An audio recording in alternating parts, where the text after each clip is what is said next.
been paid, so we have the money. We haven't spent any money yet, but it just, I thought it appropriate that there are obligations, so the contract ought to be, I mean, the contract's been executed, but if the board would decide they didn't want to do it, we could send the money back. So, but I think the board ought to ratify what's been executed. I think if we can quickly speak to the process for that grant. It was a pretty rigorous process to be considered and given the grant. There were many of us who were interviewed, and good serious questions about pedagogy and instruction, curriculum, how we're serving English language learners, how we're serving our kids with special needs, and making sure that we're taking account of all that in what we do and measuring what we do. And I think just that process alone was a healthy process for us to go through, just to see that, in many ways we are a high functioning school, but just also looking at areas where we can improve if we do spend this money. Right. Any other questions or comments? That was gonna be my same comment, that it was a rigorous process, long application, interview, follow-up documentation, and it's great we got it. And really what we're beholden to is what's in our petition. Right, the work that we were going to be doing, yes. Okay, great, so let's see how many people want to comment on this item. Just 2, 3? Okay. Jen? I don't want to start. I'd like to hear what other people have to say first. Okay, I have 3 questions. One is, how can you ratify the grant if it was made for 222 kids and you don't have that many? That seemed one question. The second question was how, I believe you that it was a rigorous process and probably involved and so forth. How come that never came up, like that was never mentioned before in any of your board meetings? So I was just wondering about that. And the third one was, why is the address, and I'm just wondering, why is the address for the correspondence with the grant that you got and with your bank account a parent's home address? Like, why don't you use your post office box that you have in Fairfax? Okay. Thank you. Well, I guess the question is, with regard to the grant itself, I didn't see any restrictions as far as use in litigation or legal process. And do you understand that to be unrestricted for that purpose? Okay. Thank you. I guess I don't understand, when you ask a question, do you get a response, or do We're Yeah, gonna we go ask through all the all. questions and then we go and then back you go and back. answer. Okay, Yeah, good. yeah. Sorry. Hi. Hi, Sharon. Hi. I know we all live here. We moved here because we love it here. We moved here because there's not a Walmart. I'd rather you not I say or apologize, laugh. I apologize. Yes, I well, apologize. anyway, I'm here because I'm concerned and I'm confused. And I've been a parent here, and you've been in the school district, and you've been on our board. And do you have any idea what this is doing? I'm just so saddened by this whole thing. And I'm also saddened, I hear that there's poop that's being thrown by your kindergartner teacher. And it's, do you understand, we didn't want Walmart, so why are you guys doing Walton? Do you know where that comes from, Sharon? I've seen it. It is all money, it's infiltration from the Walton Group. Do you know who the Walton Group is? We moved here because we wanted, not a Walmart. We don't want that kind of environment.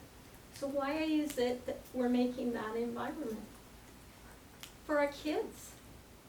I worked at the schools. I've been involved. I don't know about you, other than your laughter. But I think that it's, and I know about you, you're infiltrated it too, and I don't understand it. And I'm scared for our real estate, I'm scared for people, I'm saddened. And I feel like it's that you guys, I wanted to ask you, you gave me a shower for my twins, Sharon. This runs deep. The Walton Family Foundation's efforts have in no way diminished. They, in 2013 article in Moyers and Company, Peter Dreyer lays the background of the Walton's efforts to privatize education in California. It should be noted that since 2013, the Walton Family Foundation's efforts have in no way diminished. Partnered with Betsy DeVos, the American Legislative Exchange Council, ALEC, which is affiliated with the Koch brothers, and the California Charter Schools Association, the Walton Family Foundation is a major player in dismantling your public schools. Your kids, they go to public school, they went to public school. Excuse me. And throughout California and the nations. This is scary stuff, guys. And I don't understand why you guys are doing this. I don't understand this. It saddened me completely. And I don't know what you're doing, but do you really want this infiltration? I'm very concerned for our kids, for you guys. I mean, they want to control. They can't get in, so they do this. And they've done it everywhere. Do the research, guys, before you say yes. Thank you, It's all money driven and power driven. We don't want the Koch brothers in here. Thank you. Please think about this for our kids. All right. Thank you. Okay, Don't I see betray Fairfax, Three other please. comments. Okay, everybody limit it to 3 minutes, please. I'm an RBC parent. I'm very grateful that we have this money to keep our school running. You know, it's a funding source that's good enough for NPR, it's good enough for the World Wildlife Fund, it's good enough for the Nature Conservancy. So I think it's good enough for RBC, it's good enough for our kids. You know, the district has partnered with Expeditionary Learning that's provided by EL Education. The Walton Family Foundation has been working with them for 18 years. So that was a choice the district made a couple of years ago. The Walton Family Foundation is a lead partner of EL Education. That's something that EL Education has on their website. You can look it up. Their chief academic officer wrote a blog post for the Walton Family Foundation blog. And so it's good enough for the district. And the EL has been great. I hear it's doing great things at Manor.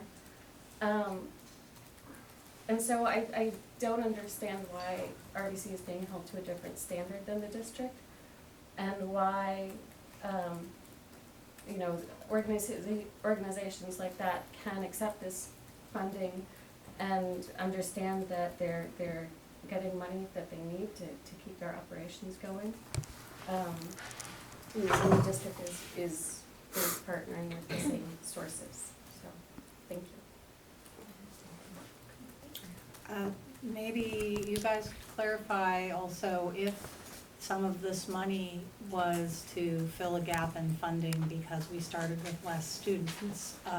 Would some of this money through this foundation also be used to pay the over-allocation penalty that we will be paying to the Ross Valley School District?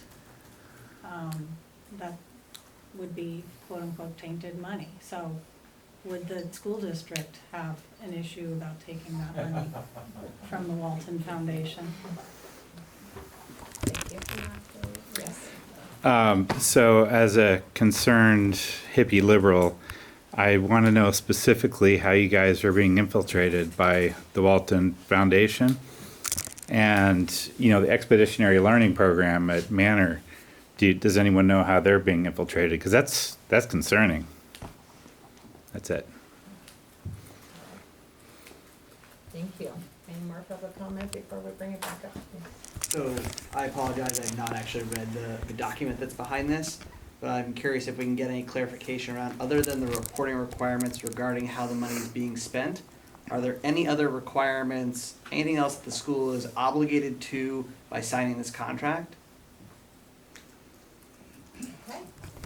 All right, we'll close public comment then and bring it back up for trying to answer some of those questions. So the first one was about the 222 students.